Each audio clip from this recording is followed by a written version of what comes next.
We are here today with Kimberly Paige, EVP and Chief Marketing Officer for BET. Kimberly, welcome to CMO Pulse. It's so great to have you. Thank you. Thank you. It's a pleasure to be here.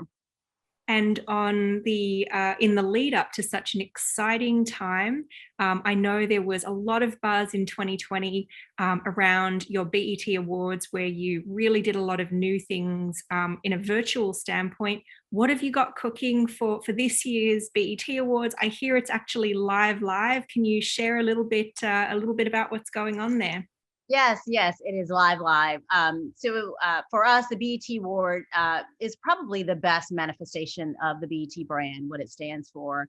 And it is by far the biggest stage platform for, Black culture, Black excellence, and really just a night for the culture to convene and celebrate and be seen. And so on the heels of last year, in a world where so many other award shows were being canceled, with all that was happening in the world, and our role that we play in culture, we really basically said, our culture's too big to be canceled. And so we kind of threw the gauntlet out last year and had the virtual award show. And quite honestly, the feedback was so incredibly positive, and by far, really a lot of conversations around how we just really set the standard for what virtual, like the virtual award space and virtual kind of content and production could look like. So incredibly proud moment for the brand. We used it again as a way to really kind of discuss all of the things that were happening in culture, and I really do believe that it really connected and helped kind of advance, a lot of the things that we talk about daily, and that is, why we exist as an organization, as a brand. And that is, this the spirit of to advance, Black love, joy, pride, and power. And if you think about that show, I think it did all of that and then some. So fast forward, we are, roughly almost 2 weeks out from the June 27th BET Awards in Los Angeles. And as you mentioned, yes, it will be live. So it's, a lot of excitement and energy. Clearly, we're following very, very strict kind of guidelines and protocol. But, the fact that, we continue to kind of be the first in terms of at this level and, for the BET Awards and having that live is truly going to be a moment. And, we truly believe in our marketing the show as, culture's biggest night, because it really is. And so being able to get back to a live award show, and the talent is so excited, and it's just gonna, Connie Orlando, who is our EVP over our tent poles and specials and all of our music content, just year over year, just kind of blows everyone away. And so she's very excited about the show, and the talent is equally excited. And so, yeah, it's going to be a big night for us and for, the culture and the community. There's been a lot of talk, I think, around award shows in general, how they stay close to what's happening in culture to sort of be relevant.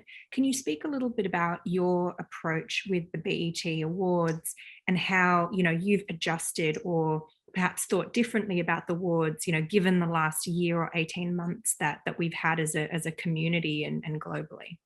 Yeah, absolutely. And I think you saw that even in last year's award, really, being intentional around the context of what's happening in the world today, right? So, yes, you're going to still get these big entertainment and, moments, if you will, by way of talent, because that is such a part of our culture.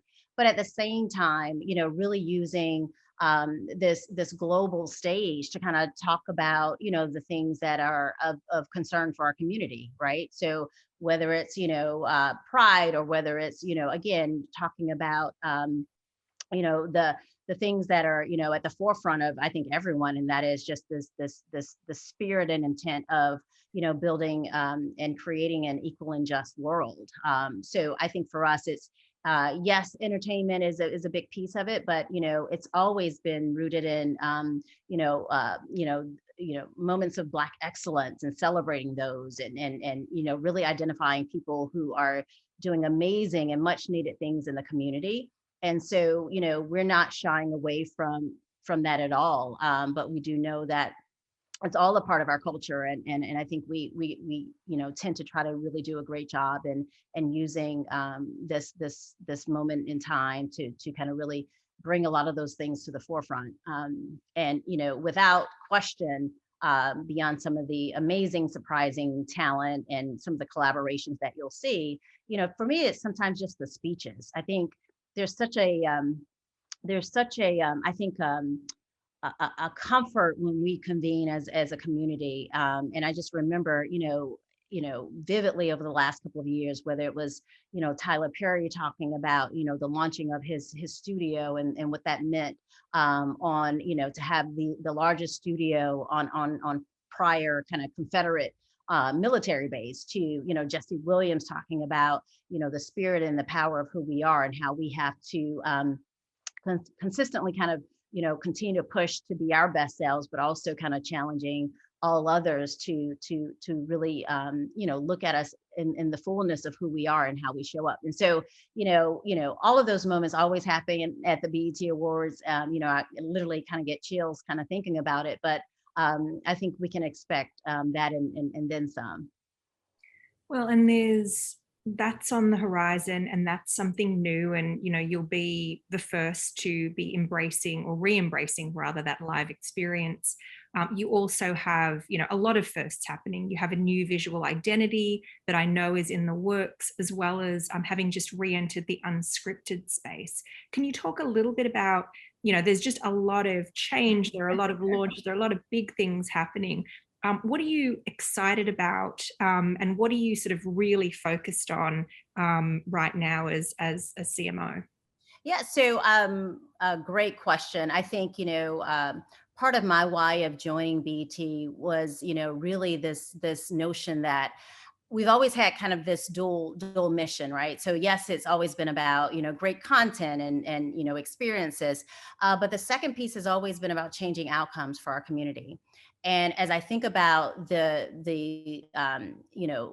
those things are both equally powerful if you think about kind of the world that we live in today. So I'm excited that we're really being intentional and leaning into both of those pieces of our why, if you will.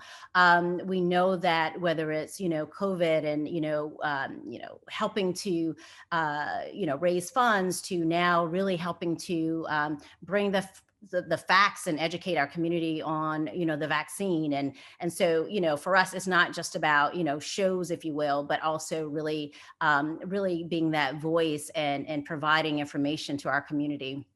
And so I'm excited that we're really leaning in on that, quite honestly. And I think that is really one of the reasons why 2020 was such a high performing year for the network. I mean, if you think about within this context of probably one of the most dynamic, the most competitive content marketplaces that has ever existed, the fact that we remain number one, we don't take that for granted, and definitely take our responsibility and obligation very seriously as we think about our audience and our community. So I'm excited about that. At the end of the day, yes, it's about shows and compelling content, but there's so much power to the BET brand, if you will, as an icon and what it has stood for. And so to really connect to the things that we are working on, to your point around a lot of change. So I came in as we were entering our 40th anniversary, and you just have to think about all of the hands and that have kind of touched this icon over the years, right? Whether it's the people that have walked the halls at BET, it's very, it's so funny because at some point, and I started my career at P&G, and so you always kind of you always kind of know kind of that P&G world, but when I think about all of the even just Black executives that have walked the halls of BET and the power of this brand, to the entertainers that we've launched, whether it was first giving them their national stage, Cardi B, and all of the stars that we know today. It's very difficult to identify one that did not make their break on a BET stage. So, as we were thinking about, and definitely coming in saying, how do we continue to stand this brand up such that it is very relevant, for the next 40 years and beyond? And so there's been a lot of, business decisions that we've made and industries and sectors that we've entered into um, as well as, I always kind of look at it as an opportunity to kind of reimagine if we're really trying to drive, kind of transformative growth for the network. And we know the importance of, you've got to constantly be in this kind of reinvention mode. And I think the needle that we're trying to thread by way of that is, how do we, kind of stay connected to the legacy and heritage, but yet also kind of really understand what needs to be true as we think about the future of BET. So yes, we have just redesigned our brand logo and our entire visual identity ecosystem. I'm super, super excited about it. The work is amazing. And I think it will immediately signal to people when they see it that, this is the BET of the future, that it is not just about a linear network, but it is about a master brand, and a master brand that is rooted and connected to culture, a master brand that has various business verticals. If you think about the support of our streaming platform BET Plus, that is doing incredibly well, to the launch of BET Studios that we announced a couple of months ago. So we are being intentional about really standing up this the organization for the future, knowing that content consumption behaviors have shifted dramatically, and we want to be a part of that shift, and in some ways lead that shift. So there's a lot of excitement happening in terms of really thinking about those ways to unlock growth for the brand. So a lot to come in terms of some new business opportunities that we're looking into as we continue to build a bridge to the future. Linear continues to be a very, very big piece of our business, but we know that is shifting to streaming, and digital continues to be super, super important in terms of our audience. And so just being intentional about how the entire ecosystem works together, right? How do we think about where consumers are in their journey in terms of wanting to consume content, and really ensuring that we are standing up our various platforms to try to drive, and be able to deliver against some of those needs. So the visual identity system, I often, as a marketer, always talk about, when brands have kind of really kind of reached a level of relevancy and kind of awareness and saliency, when they are willing to give the brand over. And this new visual identity system really seeks to one, be even more inclusive and inviting, whether that's to creatives out in the marketplace, to our amazing talent on currently across that we partner with. So I'm super excited about it. I think it made a couple of people very uncomfortable, but we all know that unless you're kind of pushing and kind of creating making people feel uncomfortable, you're probably not pushing enough. And so, we started off with a really big ambition, and really just quite honestly netted out to, we're going to go big or stay home. So we're excited about launching that at the end of the month, and then all of the work that's going to go around kind of really delivering against what I said, and that is, it's a fluid system that really allows real participation in the brand in a meaningful way. And so it's exciting. I think it really rings true to one of my principles about marketing, and that is, I often have talked about this a lot, but I generally don't use the word target when people say, well, who are you targeting? I that's not and that's been probably for me for the last 15 years. I think targeting, if you think about the notion of when you target someone, you're kind of, that person is in kind of your crosshairs, right? Right. It feels not a friendly, bit, right? It's very aggressive. It feels a bit predatory to me, and it feels a bit like, so we, I don't really talk about the notion of target. What I do talk about is, what is that sincere invitation that we're giving to people to invite them to be a part of the brand, and quite honestly participate in the brand in a meaningful way. And I think the Viz ID is a great piece to that. And I think, the other piece that, for me as a person who's been, kind of marketing and building brands, most of my career, and is that it's really rooted in a principle that, I kind of call it marketing with a big M. If the work is meaningful, if it matters, it'll move the metrics, right? And so let's focus on doing the meaningful work that matters. And then and it's proven out, right? And that the results will come. And I think, consumers are just looking for that. They're really looking for authentic brands that can connect and really, advance the things that they care about. And I think, there's a number of brands out there that, do that in spades. And I think that, BT definitely has, a right and a license, and we're going to lean in on that even more as we think about, the future of the brand. Yeah, and what great timing.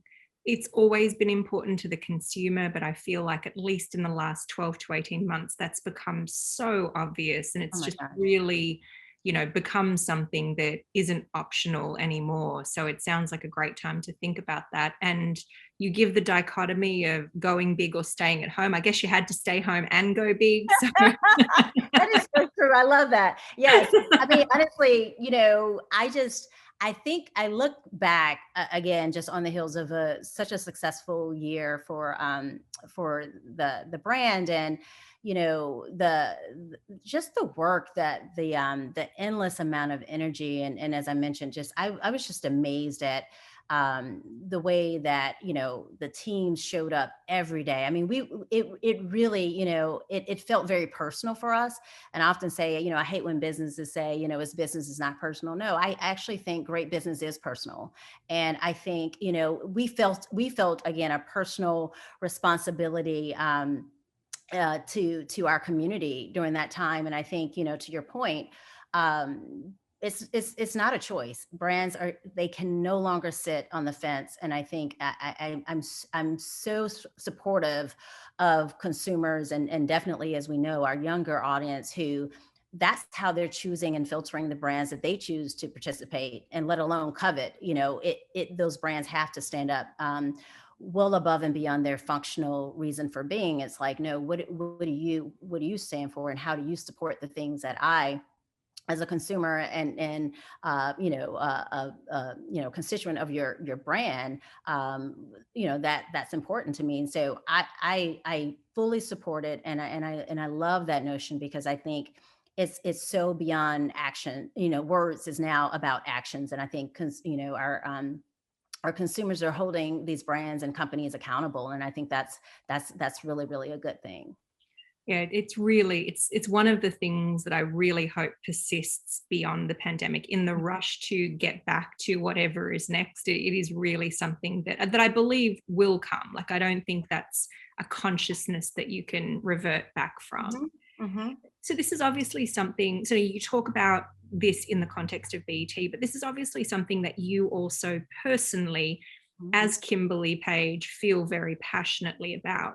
What are the things that you hope personally that you'll be able to convey to the BET community using this important platform, as the world starts to get back, and as we get back to whatever is next? Like, what are your hopes for the community, and what are you really hoping will come through? Yeah, I would say that, at a just a basic human level, my hope is that we'll continue to have the conversations, the hard conversations about what's needed to be true, as we try to, function and participate and be a part of a fair and just world, quite honestly. And I think through some of the content that we've launched and some of the conversations that we've tried to fuel, conversations are the first, right? You can't have, you can't affect change if you're not really willing to have some of those difficult conversations. And so, my hope is that the conversations will lead to actions, and actions will lead to ultimate, change in behavior. And I think, for me, incredibly excited about, the platform that we've launched called Content for Change. And, it's really simple. I think, as we're thinking about, all of the things that, people are exposed to, day in and day out. And we all know we're consuming even, record levels of content, that the media industry in some ways has played, a big role in advancing racism, quite honestly, by, the stories we choose to tell and not tell, the images that we choose to show and not show.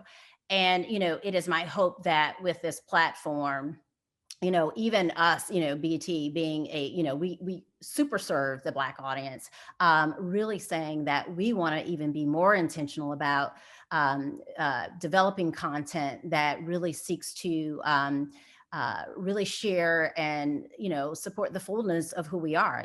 We often say there's definitely more than one way to be Black. And so we want to try to ensure that even what we're putting out in the world is really rooted in that notion. And so we've launched several new shows that really seek to address that. Whether it's, we've got a show called, two new shows. One's called Boiling Point, and one is called Disrupt and Dismantle. But it really is about deep dive, investigative, reporting and conversations, not on the things that are happening, but really trying to unpack, like, how did we get here? And then once you can figure that, like, the why of the what, then I think you're more in a better position to then kind of recommend different actions to ensure that there's real change. And so I'm super, super excited and hope that our community sees that beyond, just kind of, us putting content out for the sake of content, but really a real desire to really start to broaden, the spectrum in terms of the stories. The beauty of that platform, quite honestly, because, we serve our audience every day. So it's almost like, are we preaching to the choir, right? But the beauty of that is that, that platform has now been adopted by Viacom CBS as a whole organization. And so now you're talking about the scale of this strategic platform and approach. And that to me is what is really exciting to be a part of the Viacom CBS system, in that it allows us to, so it's not just BET, but it's, it's CBS, and it's Paramount, and it's, Comedy Central, and it's, MTV, VH1, Nickelodeon. I mean, it's all of these networks, coming together under, the organization that can now advance this. And so I'm super excited and hopeful that that we will ultimately, really, quite honestly, impact the entire industry, if you will, to be able to be as intentional about, ensuring that whether it's, our community or the Asian community as a whole, like that every attempt is made to tell a variety of different stories, and really kind of have, real conversations. And, what's interesting about it is that I think that there's this, belief that in order to do that, you've got to be hard hitting in news, or, the content can't be entertaining. No, you can have amazing stories. You can have amazing content that seeks to, expose, audiences to other cultures and community, in a way. And so that's my hope. That's one of my hopes for sure. I think the other hope is, as we're continuing to do this, we've been, thinking about kind of, again, as I mentioned, kind of really being intentional about kind of our long range planning, looking at some potential ways to kind of continue to grow, and various business verticals. And, one of the points, that, was very, again, a part of my why of joining the organization is like, you can no longer just say that, we produce Black content. Well, because guess what? Everybody produces Black content now. Everybody's caught up. Everybody knows, and I kind of say this, everybody's chasing Black. And, but the opportunity, I would say, is, oftentimes what you see is, and what we talk about is, you may want our rhythm, but you don't want our blues. And you can't have one or the other, right? You've got to, if you're going to try to, engage this audience, it has to go beyond the surface, and it has to become kind of, a meaningful dialogue. So it's my hope that, every other, whether it's a network or an emerging digital platform that seeks to, bring in and invite the Black audience to their platforms, that they are as equally intentional about, really understanding the fullness, and really, putting dollars behind, kind of real opportunities around just again, the causes and concerns and celebrations, even, in terms of this audience. So much more to do, but again, I think to your earlier point, I don't think it's a moment. I do think it is a movement that has now transitioned to kind of a way of being, and I'm hopeful that the audience holds all of us to the fire and does not let us go back. I particularly love what you said about not wanting to make that divide between, oh, well, hard hitting news covers these issues, but entertainment, it's almost as if not having it be present as a part of entertainment is perpetuating the problem, right? So then it's like, not, when you want to relax, gosh, it's not going to be there. But if you want to go out and seek it in the news, it's sort of like forcing a kid to eat his or her vegetables, right? And you're like, no, it's got to be right there in the thing that you want to eat. Yeah. And well, that's the power of storytelling, right? Is that, you can have these amazing stories where you're laughing out loud and there's a lesson after the laughter, right? And I think to me, that separates the the great storytellers from the not so great storytellers. And we have a very interesting and exciting show that we're launching on our BET Plus platform in partnership with Lee Daniels, who is, just by far one of the best storytellers in the industry. And it's we call it, it's a grown ass comedy. It is real, it is raw. And, by partnering with, Miss Pat, who is a comedian, she's literally on tour now with her stand-up. You at its face, you're like, oh my God, it's kind of one of those like clutching the pearl moments. But I often find that great comedians, there's always so much truth to what they're saying. And so, we've been talking about, we're gonna get a lot of, going back to this point around, you're probably not pushing the needle if you're not uncomfortable. We're bracing ourselves to have, that we know we're going to get a lot of comments around the Miss Pat show, but at the same time, I think if people are patient and really get and understand the power of the storytelling and the situations and even some of the comments that are made, they'll see that there's real intent there. And I always think it's powerful when there's a lesson after the laughter. What is the role of social media for you, both in terms of learning about your community and staying in touch, but also from a communications and perhaps new audience reach standpoint? Yeah, absolutely. You say, I guess, invitations, which I really reach is good. Yeah, well, I mean, social. I mean, I think for us, we go, the intent and how, we're trying to think about social is this notion of going beyond reach to real engagement. And I think social allows us to have conversations and real engagement, again, outside of content titles, if you will, or outside of shows. But it really is kind of a platform that we use to, obviously promote our content, but at the same time, be a part of conversations within our community and culture. And so social is incredibly important. And I think, we are, we're growing in that platform, still a lot of runway for growth for us as an organization. But I think, again, it just is, it's exciting because it is one of those things, like you never know what's going to happen on those platforms. And that's why I think you always have to, be rooted in the values and the DNA of the brand. But at the same time, again, have a POV and, be willing to take, some of the hard hits if again, it is on brand and it's authentic and it's rooted in something that, we fundamentally believe in. It's not just about, advertising anymore. And I think, again, you don't get that real engagement until you are really leaning into what that platform provides. And so I'm super excited about the future of our social and digital platforms. I think we've got some, unique, a lot of award-winning original digital programming that we don't really talk a lot about. But we're going to really start to lean in on that a little bit more. We've also used digital as a way of kind of, incubating shows before they go to like the big screen. And so I think there's just a lot of upside and value to that. So, expect to see more from us in that area for sure.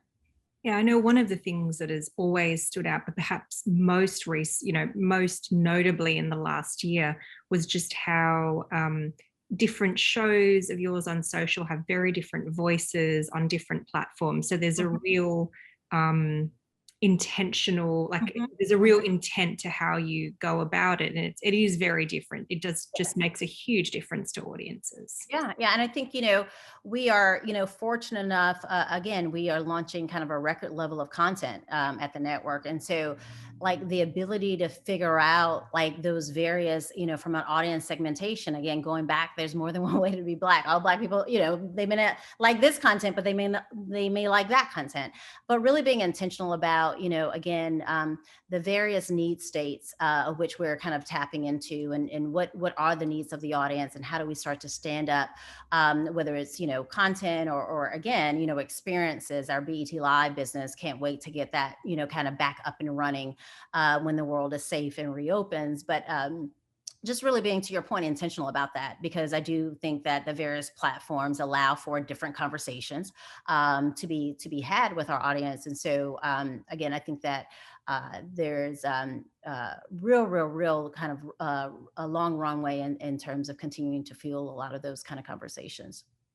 What is the role of data and insights as you're considering programming and continuing to learn about your audience? Yeah. So I'm, as we all know, marketing is the combination of art and science. So I am, very, very creative, but I love data as well. I think, for me, especially kind of being so long in the industry, there's an innate understanding and love of consumers. And so I don't often always need the data, but I do think data has a very, very important role. And that is, it really kind of allows us again to kind of thread that needle in a way that I think really positions whatever we're doing to be increasing the probability of being successful, right? I think, we want to be rooted in insights, we want to be rooted in data. And I think it's the combination that allows us to, as I think about how we have gotten smarter over the last year, I often say, we're likely not going to outspend our competition, but we will outsmart them. And so that was a huge, I think, pleasant surprise to me joining the organization. The analytics are deep. Did I freeze? The analytics are deep, and we're really using it just to become a little bit more precise. And as you know, with digital as well as our streaming platform, that's a lot of performance marketing. So there's a lot of below the funnel spend that we're doing in terms of really trying to convert potential viewers to subscribe. And so it's really heavily rooted in the data. We know that if someone has entered, and started to subscribe to BET Plus, if they're watching this show, we're using the data to try to, serve up, like-minded content. We're using the data to try to figure out, is there a point where they start to really consider, do I keep my subscription? Do I renew it for the next year? We know we now have a baseline understanding of when are those moments of truth where, kind of they're trying to decide, and we're serving, up content and additional, kind of messaging to them. And so we're being incredibly smart. And I think, again, 2 years in, BT Plus, significantly tracking above our forecast. Super excited about all of the new content that's coming to the platform. As you know, streaming it's a bit of a tonnage play. You got to constantly kind of be able to serve up original exclusive content, because every month there's a consideration: do I renew this? Do I renew this? And so there's so really using data to figure out what's really sticking on the platform, and then how do we then try to provide more in that space or in that segment, but also using it to manage the churn, because we know again, there are people who come in, whether it's through a trial basis and at that 3 month, but I think we're now again, after 2 years, starting to really get smart, and the churn numbers have dropped significantly, and month over month we really have a strong pipeline of subscribers. And so I think that is really rooted in the amazing acquisitions that we're making, but also the amazing kind of people who are the experts in programming, knowing what to what the real kind of wins are by way of this show versus that show, and very, very smart GM on that business. So super excited about the future of that. But there's a big role for data, and I think you just have to know how to use it. I don't like to use data as a means of, when people say, oh yeah, big data, it's like, well, what does that really mean? Yeah. I don't need all data, but I need the most important data. And so I think just trying to be super smart about that. And I think to that point, using that data, because ultimately, as we think about, all the different, business units under the master brand of BET, part of our superpower and our real point of differentiation, quite honestly, is the fact that we do have multi-platforms. So the linear side of the business, the streaming side of the business, digital, and now we're being very smart and intentional around, how do we think about whether it's cross promotion, whether we, how do we think about, content sharing, one of those kind of windows that makes sense for content to leave, the streaming platform to come to the linear, because you don't want to, kind of denigrate that value proposition, right? And so for us, the data is allowing us to figure out where the duplication is, such that, our efforts are being accretive. We don't want to cannibalize the business, and we definitely don't want to cannibalize Plus, given the growth trajectory that it's on, and the fact that that's just kind of where not even the future, that is the now of content. So that's been a critical role for data. And I think we're going to continue to lean in on that, but not in a way that's going to take away kind of, the big, bold, creative decisions that we need to make. I think that's again, kind of that, the dual arenas that, marketers sit in. It's like how to use the data to be smart and precise, but also at sometimes you have to say, what, this is what we're going to do. and it's because you really do understand, where consumers are going, and trying to get in front of it, such that you're not, behind the next wave, or but using data to give you a little bit of a heads up, in the ability to look around corners is I think the real power of data. I think, yes, it's nice to use it to do your review analysis of what worked and didn't work. And we obviously, any strong organization is a learning organization, but I like to use the data to talk about what's next in the future. So so continuing to kind of lean in on that, and quite honestly, getting the team, and building that kind of marketing muscle at the organization to come to the table with, I love big ideas, and I'm always, challenging myself and the team, not big enough, go back, what's the big idea, and it's really amazing to see, even within the last year and a half, how the team has really started to lean into that. And it's like,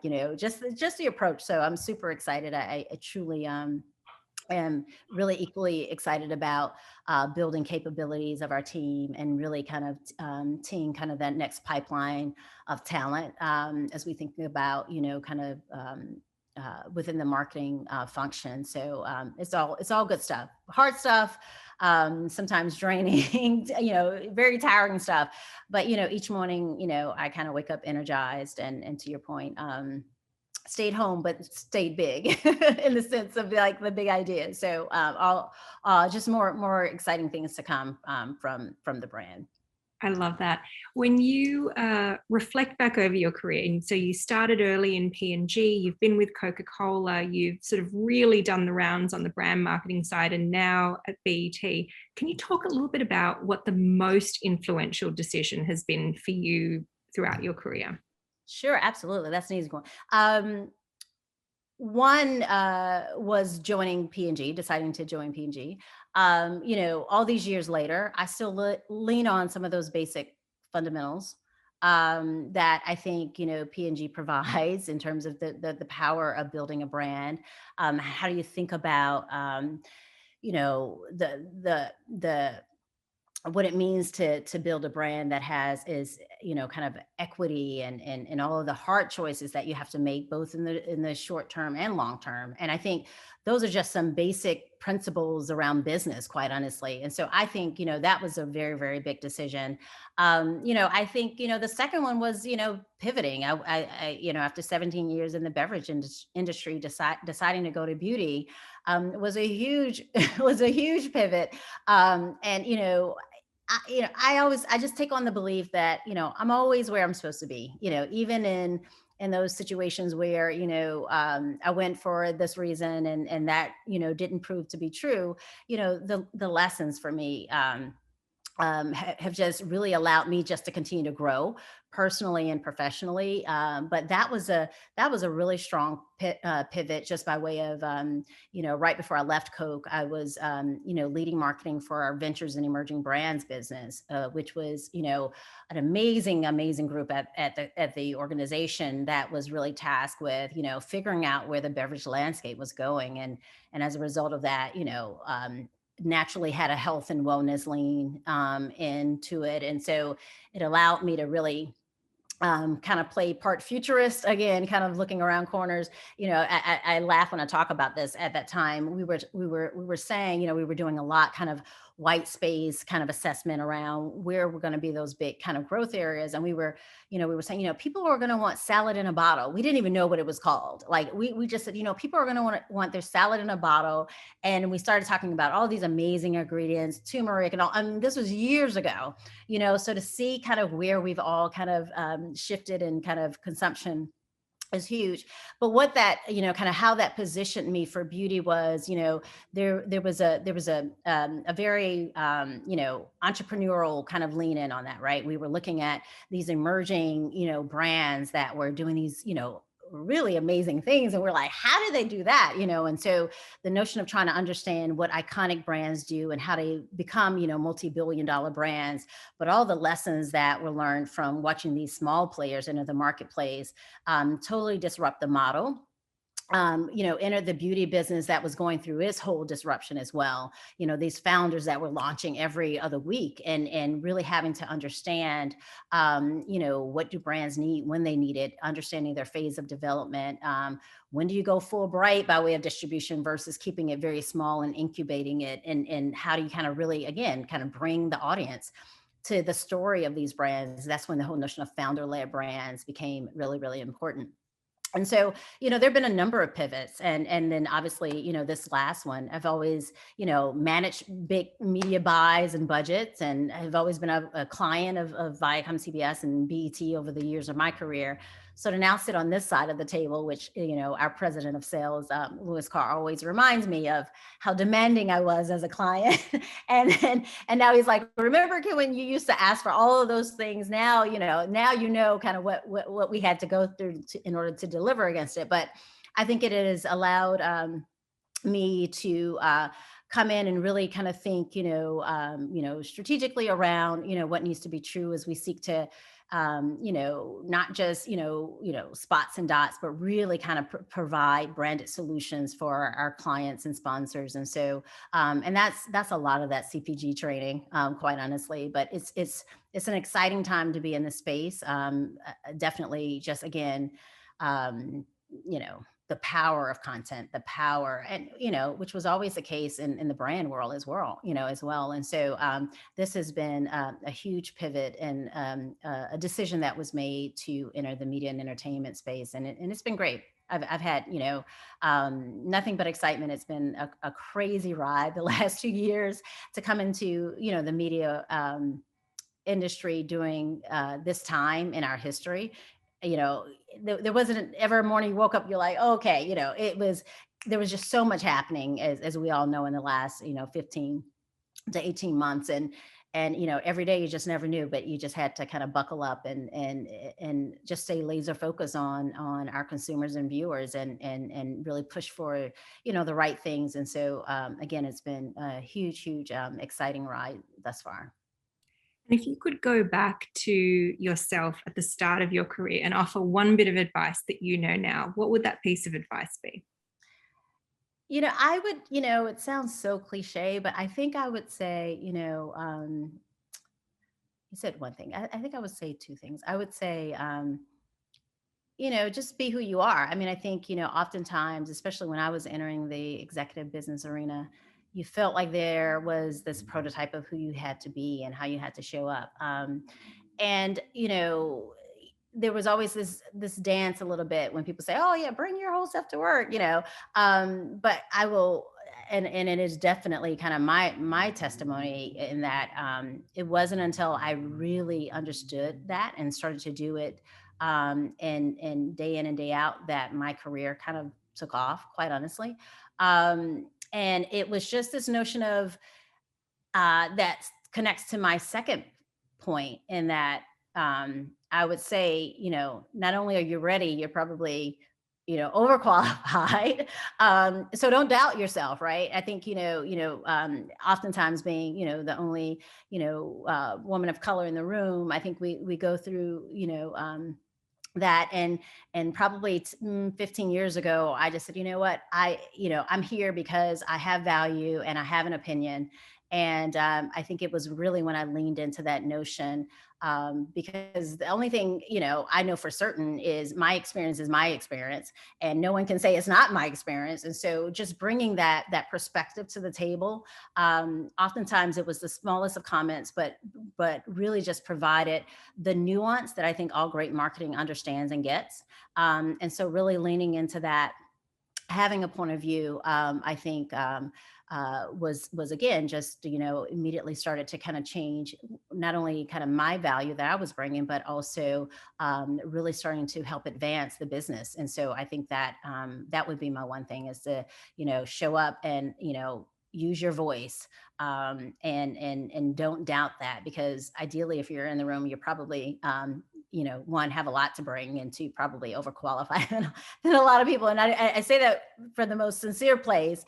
But I think, definitely as women, we just have a different way in terms of kind of leadership. And there's a high emotional intelligence that I think women have. And I think that, strong organizations today are really, they're surviving and thriving because of the way that we think about and assess things, but also, the ability to make, decisions, and multitask and all those things, right? And so I would say just kind of, use your voice, and know that once you're at the table, that, you absolutely belong. I love that. Any last things to share about what you're most excited about looking into the future, or sort of what's next for you? What's the next big mountain to climb? Yeah, I think, I often go from, there's often this kind of constant momentum and movement. And I was laughing with someone. I said, I think, Kim stands for keep it moving. And, and honestly, it's just been my way of being. And quite honestly, I think what I'm excited about is, getting to a pace and cadence that, is very choiceful, and, allows me to be in the moment a bit more, if that makes sense. And I think, really leaning into, the shift that I try to encourage, and that is, how do you go from activity to real impact? And so at this point in my career, I am incredibly focused, have a relentless focus, as a matter of fact, to doing impactful work. And so those are the things that really matter to me, and is rooted in, the things that I can look back on, whether it's 5 or 10 years from now, and say, that's work that I helped to advance, and that's work that, is a point of pride for me. And so that's where I am, right now in my career. It's like I'm super intentional. If it's not meaningful, at the end of the day, it doesn't matter. And so it's not going to get my attention personally and professionally. And there's a real, liberation that comes from that, in the sense of not feeling like you've got to, do 10 things, but, I'm perfectly fine with doing 1 to 2 things incredibly well. And I think, in definitely in the business arena, where, resources are, finite, you just got to be choiceful.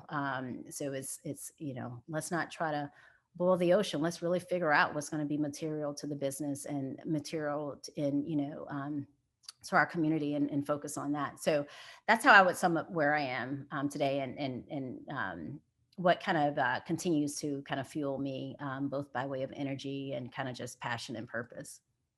Well, that's fun. So you have Keep It Moving, Kim. You have it in good authority that you're also sometimes called Kim Possible. So there's just a lot of things you can do with your name. That is so true. Okay, so you got some intel, but yeah, I love that, and I love sitting down with especially the young people on the team, and I said, don't say what we're doing. Let's say what could be possible, like. And then it's like, well, what do you want to do? And it's like, well, what do you mean? I'm like, it wasn't a trick question. Like, what do you want to do? Like, and now what needs to be true to make it possible? And it's like, oh, okay. So I get a lot of energy out of that. And I think the notion of looking about, as I was mentioning, using data to think about what's next is kind of rooted just a personal passion, and has always been kind of, I think, just a way to kind of keep it all fun and exciting. Wonderful. Well, thank you so much for joining. It was so great to have this invitation. I have thoroughly enjoyed it. And best of luck with going live and with all of the, I can't wait to see what you've done. Yeah, we may have to do a round 2 after the show, but yeah, we are, I will tell you, if it is nothing short, but all hands on deck, and a real kind of passion and commitment to show up in a way that really is powerful and meaningful. So if we fall short, it wasn't because we didn't have great ambitions, for sure, but I'm super excited and confident that it's going to kind of exceed expectations. Incredible. Well, I can't wait to see what happens. And yes, we definitely will have to circle back afterwards and get a recap. So great chatting with you, Kimberly. Absolutely. Okay, take care. Thank you. Bye-bye. Bye.